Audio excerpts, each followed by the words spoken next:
पवित्र बाइबल का वचन पढ़े और सुने जाने पर प्रभु यीशु मसीह आपको और आपके परिवार को आशीष दे। पवित्र बाइबल 2 राजा की पुस्तक का 5 अध्याय वचन 1 से 27 यह कहता है। वचन 1 अराम के राजा का नामान नाम सेनापति अपने स्वामी की दृष्टि में बड़ा और प्रतिष्ठित पुरुष था, क्योंकि यहोवा ने उसके द्वारा अरामियों को विजय किया था, और यह शूरवीर था परंतु कोढ़ी था।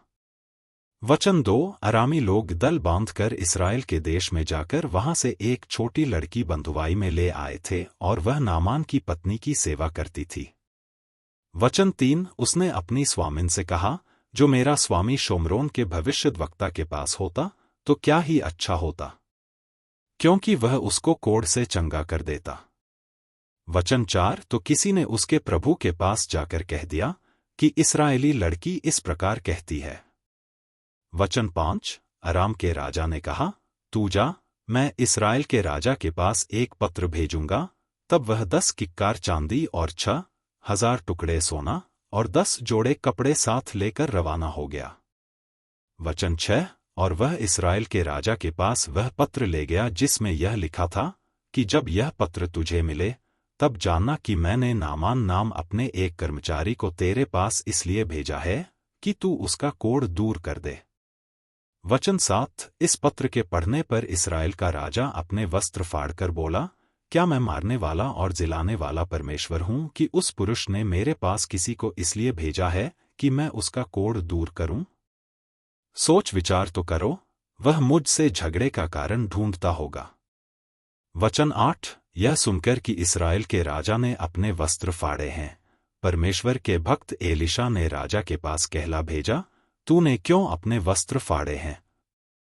वह मेरे पास आए, तब जान लेगा कि इस्राएल में भविष्यद्वक्ता तो है।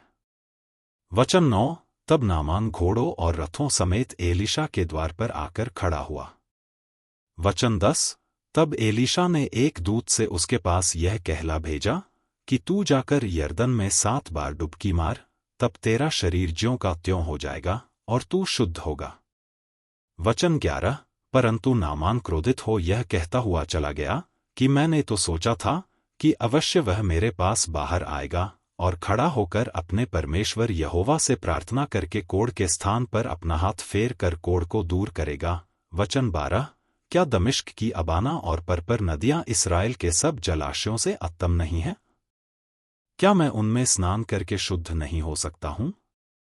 इसलिए वह जलजलाहट से भरा हुआ लौटकर चला गया। वचन 13 तब उसके सेवक पास आकर कहने लगे, हे हमारे पिता, यदि भविष्यद्वक्ता तुझे कोई भारी काम करने की आज्ञा देता तो क्या तू उसे न करता? फिर जब वह कहता है कि स्नान करके शुद्ध हो जा, तो कितना अधिक इसे मानना चाहिए। वचन 14 तब उसने परमेश्वर के भक्त के वचन के अनुसार यरदन को जाकर उसमें 7 बार डुबकी मारी, और उसका शरीर छोटे लड़के का सा हो गया और वह शुद्ध हो गया। वचन 15 तब वह अपने सब दल बल समेत परमेश्वर के भक्त के यहाँ लौट आया और उसके सम्मुख खड़ा होकर कहने लगा, सुन, अब मैंने जान लिया है कि समस्त पृथ्वी में इस्राएल को छोड़ और कहीं परमेश्वर नहीं है, इसलिए अब अपने दास की भेंट ग्रहण कर। वचन 16 एलीशा ने कहा, यहोवा जिसके सम्मुख मैं उपस्थित रहता हूं उसके जीवन की शपथ मैं कुछ भेंट न लूंगा। और जब उसने उसको बहुत विवश किया कि भेंट को ग्रहण करे, तब भी वह इनकार ही करता रहा। वचन 17 तब नामान ने कहा, अच्छा तो तेरे दास को 2 खच्चर मिट्टी मिले, क्योंकि आगे को तेरा दास यहोवा को छोड़ और किसी ईश्वर को होमबलि व मेलबलि न चढ़ाएगा। वचन 18 एक बात तो यहोवा तेरे दास के लिए क्षमा करे कि जब मेरा स्वामी रिम्मोन के भवन में दंडवत करने को जाए और वह मेरे हाथ का सहारा ले और यो मुझे भी रिम्मोन के भवन में दंडवत करनी पड़े, तब यहोवा तेरे दास का यह काम क्षमा करे कि मैं रिम्मोन के भवन में दंडवत करूं। वचन 19 उसने उससे कहा, कुशल से विदा हो।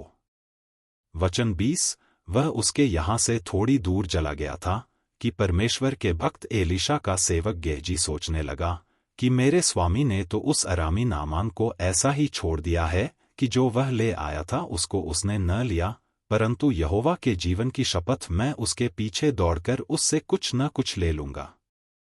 वचन 21। तब गेहजी नामान के पीछे दौड़ा, और नामान किसी को अपने पीछे दौड़ता हुआ देखकर उससे मिलने को रथ से उतर पड़ा और पूछा, सब कुशल क्षेम तो है? वचन 22। उसने कहा, हाँ, सब कुशल है, परंतु मेरे स्वामी ने मुझे यह कहने को भेजा है कि एप्रैम के पहाड़ी देश से भविष्यद्वक्ताओं के चेलों में से 2 जवान मेरे यहाँ अभी आए हैं, इसलिए उनके लिए 1 किक्कार चांदी और 2 जोड़े वस्त्र दे। वचन 23। नामान ने कहा, 2 किक्कार लेने को प्रसन्न हो। तब उसने उससे बहुत विनती करके 2 किक्कार चांदी अलग थैलियों में बांधकर 2 जोड़े वस्त्र समेत अपने 2 सेवकों पर लाद दिया, और वे उन्हें उसके आगे आगे ले चले। वचन 24। जब वह टीले के पास पहुंचा, तब उसने उन वस्तुओं को उनसे लेकर घर में रख दिया और उन मनुष्यों को विदा किया, और वे चले गए। वचन 25। और वह भीतर जाकर अपने स्वामी के सामने खड़ा हुआ। एलीशा ने उससे पूछा, हे गेहजी, तू कहाँ से आता है? उसने कहा, तेरा दास तो कहीं नहीं गया। वचन 26। उसने उससे कहा, जब वह पुरुष इधर मुंह फेर कर तुझ से मिलने को अपने रथ पर से उतरा, तब वह पूरा हाल मुझे मालूम था। क्या यह समय चांदी व वस्त्र व जलपाई व दाख की बारियां, भेड़ बकरियां, गाय बैल और दास दासी लेने का है? वचन 27। इस कारण से नामान का कोढ़ तुझे और तेरे वंश को सदा लगा रहेगा। तब वह हिमसा श्वेत कोढ़ी होकर उसके सामने से चला गया।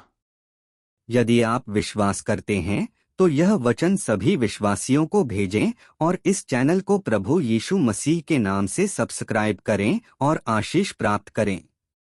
धन्यवाद।